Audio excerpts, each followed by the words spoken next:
Ngerti nggak kira-kira? Tidak. Iya, Bu. Pertanyaan Ngerti. saya ngerti nggak maksudnya?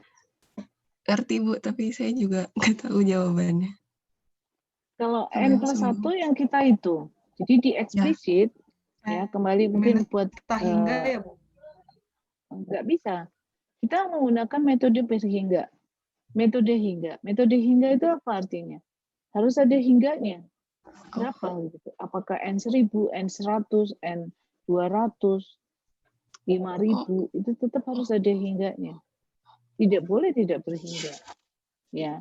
Nah, kalau kita lihat di sini N plus 1, jadi tadi jawaban Anda sudah benar untuk eksplisit. Untuk eksplisit itu adalah nilai yang sudah ada sebelumnya. Kita menghitung dengan nilai-nilai yang sudah ada sebelumnya. N plus 1 itu kita hitung berdasarkan nilai Fn. Fn itu adalah nilai sebelumnya. Kalau gitu sebelumnya lagi, dari sebelumnya lagi, dari sebelumnya lagi. Kalau gitu awalnya dari mana? Ada yang bisa jawab nggak? Awalnya dari mana kalau gitu? Kalau gitu awalnya dari mana? Awalnya adalah dari nilai awal. Ya. Ino, Bu. Nilai awal. Iya, dari nilai awal.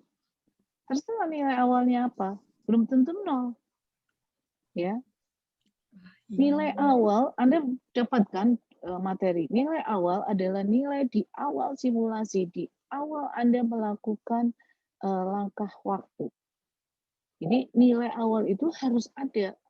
Bukan tidak ada, bukan tidak berhingga, tapi harus ada. Nilai awal itu coba Anda buka di materi kira-kira minggu ke-4 atau ke-5, ya. Nilai awal itu, nilai di awal waktu itu harus ada setiap waktu. Harus ada di awal waktu. T sama dengan 0 di semua ruang. Jadi, kalau Anda perhatikan diskritisasi di sini Fn plus 1 itu dengan eksplisit, itu dihitung dengan menggunakan pertama kali menghitung adalah menggunakan nilai awal. Fn-nya di sini adalah nilai awal. Nilai awal definisinya harus Anda ingat terus bahwa dia adalah nilai di awal waktu untuk semua ruang. Jadi FI minus 1, FI plus 1, yang level waktunya adalah N, itu harus punya nilai awal. Ya, jadi awalnya dihitung dari nilai awal. Setelah N sama dengan 2, nilai dari N-nya adalah N sama dengan 1. Nah, N sama dengan 3, ya, N yang Anda gunakan N sama dengan 2. Demikian juga seterusnya. Jadi kalau Anda punya diskritisasi eksplisit seperti ini, N plus 1 akan membutuhkan nilai dari sebelumnya, yaitu N. Sebelumnya lagi nilainya. Terus saja, terus awalnya dari mana? Dari nilai awal. Ya, jadi nilai awal itu juga akan menentukan target Anda. Ya, jadi ini sekalian saya ulas sedikit ya supaya saya kurang tahu apakah Anda nangkep atau tidak. Materi-materi minggu ke-4 itu sebenarnya teori-teori dasar di mana kadang-kadang Anda suka lupa. Tadi saya bilang Anda membaca saja, tapi Anda begitu menerapkan di sini Anda agak miss gitu, hilang gitu. Dari mana ini kira-kira? Ya. Nilai awal itu harus ada di setiap waktu. Dan nilai awal tidak harus selalu dari 0. Ya, jangan berprinsip seperti itu ya, pom bensin ya. Dari 0 ya, gitu. Nggak boleh. Kalau untuk pemodelan, Anda harus tahu nilai awalnya apa. Nilai awalnya itu sebenarnya tebakan awal. Kalau gitu tebakan awal dari mana? Anda jangan asal menebak. Ya. Kita bisa melakukannya dengan teori. Misalnya saya beri contoh yang nyata. Temperatur air laut negatif, bisa nggak temperatur air laut? Bisa, di kutub. Bisa, Bu. Ya, di kutub. Tapi sampai negatif berapa? Berbeda dengan temperatur udara. Negatifnya paling 1, 2, gitu ya. Itu pun jarang sekali. Kalau Anda bicara tentang temperatur air laut di ekuator, maka sebetulnya Anda nggak akan punya dapat negatif. Kalau gitu bagaimana? Kalau Anda memodelkan permukaan, temperatur permukaan itu berapa sih kira-kira nilainya? Ya, 25, 28, bahkan kalau mungkin panas sekali 30. Kalau gitu nilai awal Anda, ya jangan dari nol, tapi pilihlah yang kira-kira sudah mendekati itu, dekat-dekat. Dekat-dekatnya berdasarkan apa ya? Teori tadi. Oh, panas di di daerah ekuator itu maksimal ya, kira-kira temperatur air laut 31, 32 itu sudah maksimal sekali, nggak mungkin 100 derajat. Ya jangan ditebak dari 100 derajat juga. Tapi juga jangan ditebak dari nol. Kenapa? Apakah tidak boleh, Bu? Gitu. Boleh, tebakan itu boleh aja nebak. Tapi itu berarti ada nebak tanpa ada dasarnya, tanpa ada Anda punya teorinya. Di sini kita bukan main tebak-tebakan seperti itu.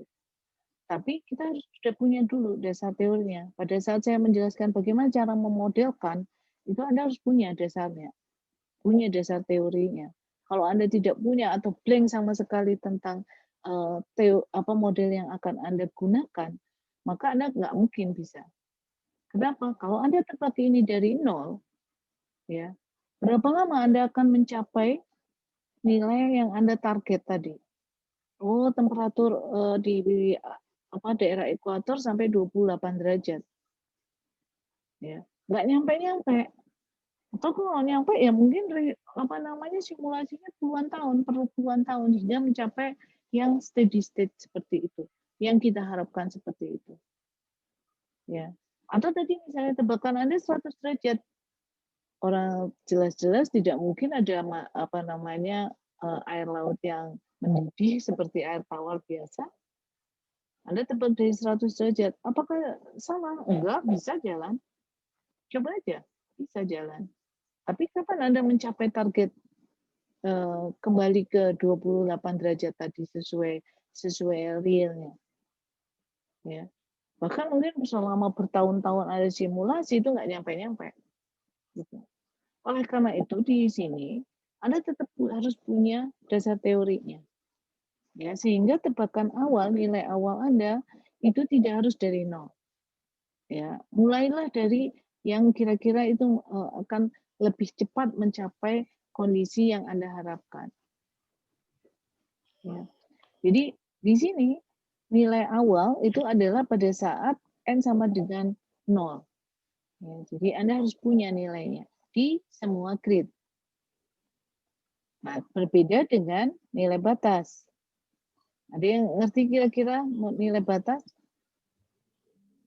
Bisa jelasin nggak kira-kira nilai batas? Adelina, Anda bisa nggak kira-kira menjelaskan apa sih nilai batas itu? Ada kan ya? Anda udah dijelaskan kan kemarin di bab berapa itu? Di minggu ke berapa itu tentang nilai batas. Bisa nggak Anda memberikan nilai batasnya? Apa itu nilai batas? Definisinya dulu deh.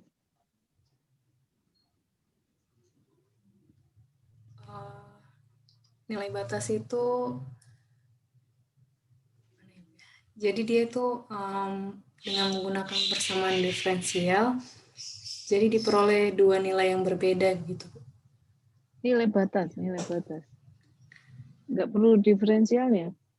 Nilai batas, definisi nilai batas.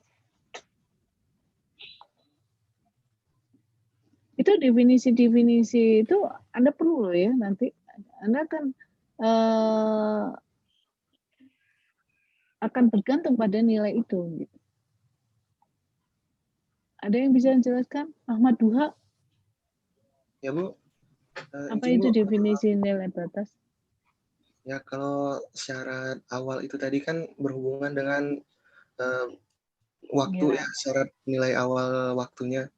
Kalau syarat batas itu berhubungan dengan nilai tertinggi dan nilai terendah dari suatu ruang yang kita mau cari itu, Bu. Misalnya kalau ada gridnya di suatu aksis X gitu ya, batasnya itu X yang minimum sama X yang maksimumnya nanti. Ya, jadi sederhananya itu Anda bisa dilihat sebagai satu batas ruang. Dalam hal ini ya, dalam pemodelan ini kita punya batas ruang nanti. Ya, batas ruang. Coba Anda perhatikan, Anda sekarang berada di ruangan seperti apa. Maka dinding-dinding di ruangan Anda itu adalah batas ruang. Nah, nilai batas adalah nilai di batas itu, di batas ruang Anda, yang harus ada setiap waktu. Jadi tetap berkaitan dengan waktu. Ya, jadi kalau dinding itu tetap, seperti Anda lihat di sekeliling Anda itu dindingnya tetap, ya berarti nilai batas Anda sama dengan 0. Artinya ya tetap seperti itu, tetap seperti dinding tersebut. Ya. Tapi apakah boleh berubah? Bisa. Pada suatu waktu nanti Anda masuk ke misalnya ke satu ruangan di mana dindingnya bukan fix, bukan dinding tembok seperti yang di kamar Anda misalnya. Ya, maka pembatas itu bisa Anda pindah-pindahkan sebetulnya, bisa berubah-ubah gitu. Dalam artian dari waktu ke waktu itu bisa berubah-ubah. Nah, tapi nilai di batas itu tetap harus ada. Ya, jadi nilai batas atau syarat batas itu adalah batas di batas ruang. Ya, nilai di batas ruang, apakah yang minimum tadi disebutkan Ahmad Duha, apakah di X sama dengan 0 sampai X sama dengan maksimumnya, X max gitu misalnya. Ya. Dan di dua batas tersebut itu harus ada nilainya. Kalau Anda 2 dimensi, ada di 4 batas tersebut, gitu ya. Harus ada nilainya. Dan itu harus ada setiap waktu.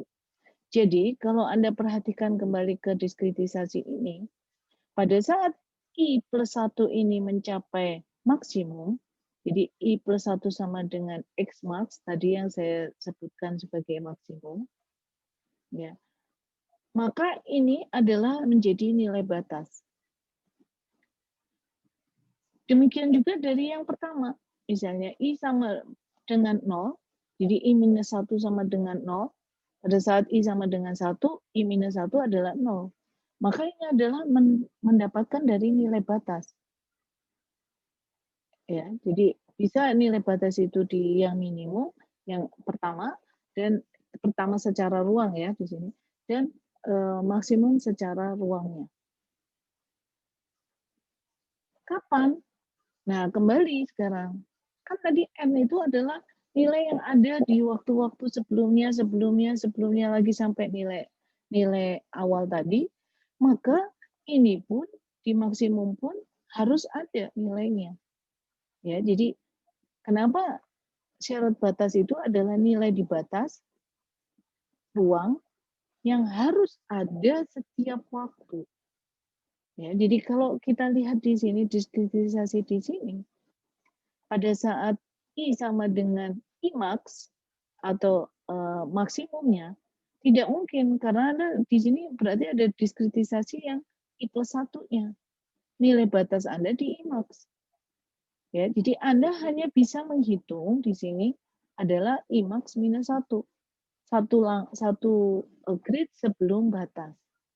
Di batasnya ya pakai nilai batas itu tadi. Ya. Kalau di sini bagaimana? I minus 1. Tidak mungkin Anda kalau nilai batasnya di 0, maka Anda hanya bisa menghitung dari I1. Dengan I0-nya adalah nilai batas. Ya, jadi kenapa looping kalau Anda perhatikan, mungkin sekarang Anda perhatikan lagi, looping yang Anda gunakan untuk praktikum, itu selalu dimulai satu grid setelah dan satu grid sebelum maksimum. Ya, karena apa? Karena diskritisasi ini tidak memungkinkan. Yang memungkinkan seperti itu dengan menggunakan I plus 1 adalah nilai batasnya. I minus 1 adalah nilai batasnya yang sebelah kiri atau yang sebelumnya. Ya, jadi ada dua istilah yang harus Anda pegang terus karena itu akan berkaitan dengan simulasi yang Anda lakukan, yaitu nilai awal, nilai di awal simulasi di N sama dengan 0 yang menjadi acuan Anda, tebakan awal Anda, ya, dan nilai batas, nilai di batas yang harus ada setiap waktu. Nilai di batas yang harus ada setiap waktu bisa berupa nilai yang konstan, misalnya sama dengan 0, sama dengan 1, sama dengan 2. Bisa juga sebagai suatu formulasi. Misalnya kuadratiknya yang sama dengan 0. Berarti gradiennya ada konstan. Atau gradiennya yang sama dengan 0. Berarti nilainya sama dengan grid yang sebelumnya dan seterusnya. Ya, atau bisa juga dalam bentuk nilai yang kita tetapkan, misalnya sama dengan 0, sama dengan 1, sama dengan 2, atau kalau kita sudah ke real case, maka Anda bisa juga memasukkan sebagai data pengamatan. Misalnya Anda di batas itu adalah titik pengamatan Anda punya data yang cukup lengkap, yang bisa setiap waktu Anda masukkan ke dalam simulasi tersebut, maka ya masukkan sebagai syarat batas. Jadi nilai batas atau syarat batas itu bisa bermacam-macam. Kalau Anda dalam bentuk nilai, apakah nilai konstan ataukah nilai pengamatan, maka dia sebutnya nilai batas. Tapi kalau Anda dalam bentuk suatu formulasi, maka itu bisa kita sebut dengan syarat batas. Jadi sebenarnya sama. Hanya harus ada nilai di batas yang setiap waktu. Ya. Jadi seperti itu ya. Jadi nantinya dalam menghitung ini langkah waktu dan langkah ruangnya, Anda akhirnya akan selalu mempunyai nilai. Lalu kalau kita sederhanakan, kita bisa dapatkan seperti ini, syarat kestabilannya seperti ini. Bagaimana Anda menurunkan syarat kestabilan? Dicoba dulu aja. Ya, tapi saya tidak berharap tidak harus Anda menurunkan syarat kestabilan kalau saya bilang. Ya, tapi itu kalau Anda mau coba latihan, silakan saja turunkan syarat kestabilannya. Kita punya test case seperti ini. Ini Anda bisa mengikuti dengan mudah. Ya, jadi punya satu persamaan garis,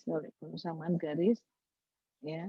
Di sini fx sama dengan f sama dengan 2x, dan yang sebelah kanannya adalah f2 kali 1 minus x. Sebenarnya kalau Anda lihat dari bentuknya seperti ini, maka itu sebetulnya adalah bentuk pencerminan saja. Ya. Jadi nanti ke belakangnya, untuk memudahkan Anda menghitung secara manual tentunya. Kalau secara komputasi, Anda harus hitung dari 0 sampai 1. Nilai batasnya adalah 0 dan 1. Ya, jadi seperti itu. Kita bisa menghitungnya di sini, nilai awalnya di N sama dengan 0, kita punya nilai awal adalah 2x. F sama dengan 2x untuk x 0 sampai setengah. Nah, Anda masukkan. Ya, ini nilai awalnya.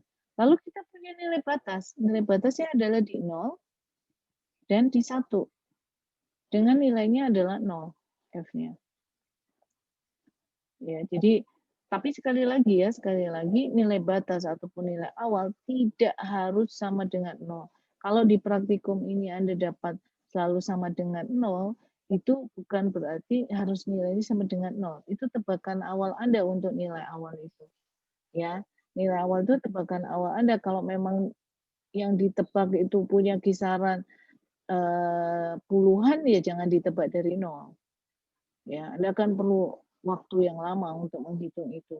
Tapi kalau Anda sudah tahu kisarannya adalah 20, 30, maka silakan Anda tebak dari yang kira-kira sudah mendekati. Sehingga perhitungan yang kita lakukan itu tidak terlalu banyak.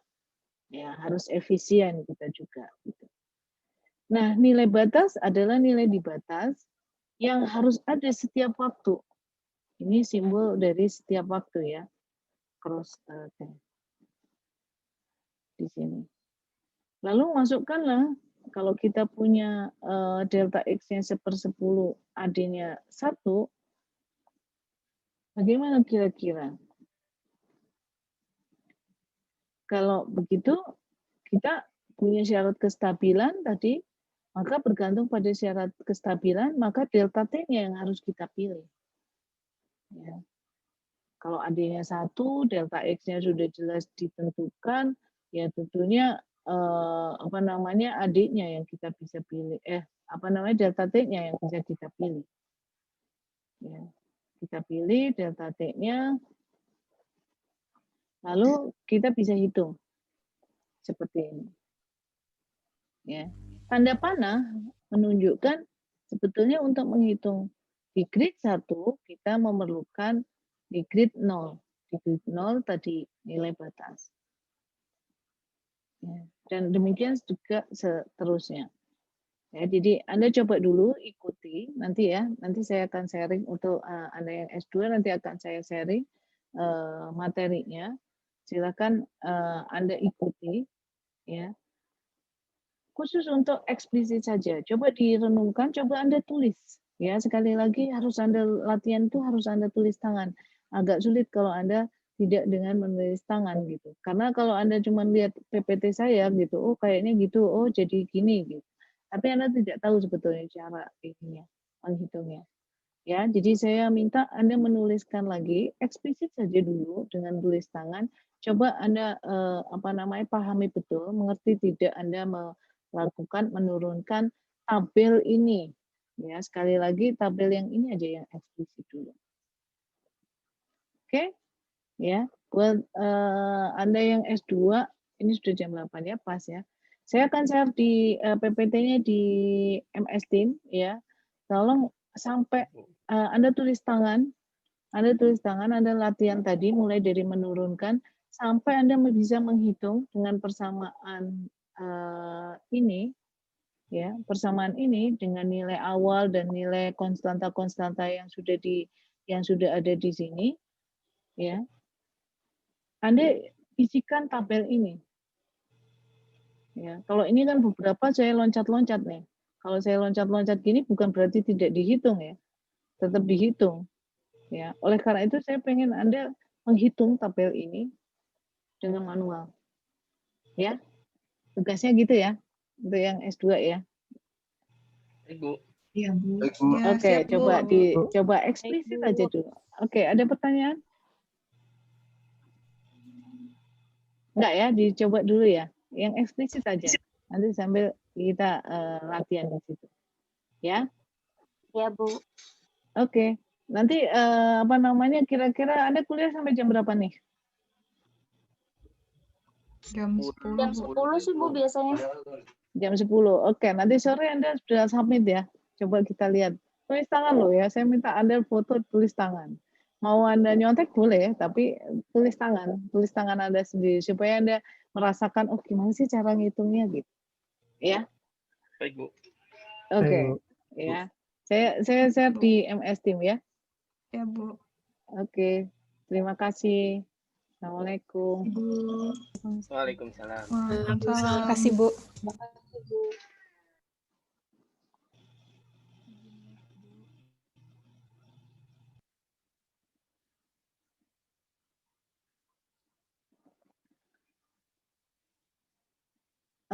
Buat yang S1 kita break sebentar ya. 5 menit aja. Saya ini dulu. Saya tarik nafas dulu, minum dulu ya. Jadi kita break dulu ya, sebentar ya. Baik, Ibu.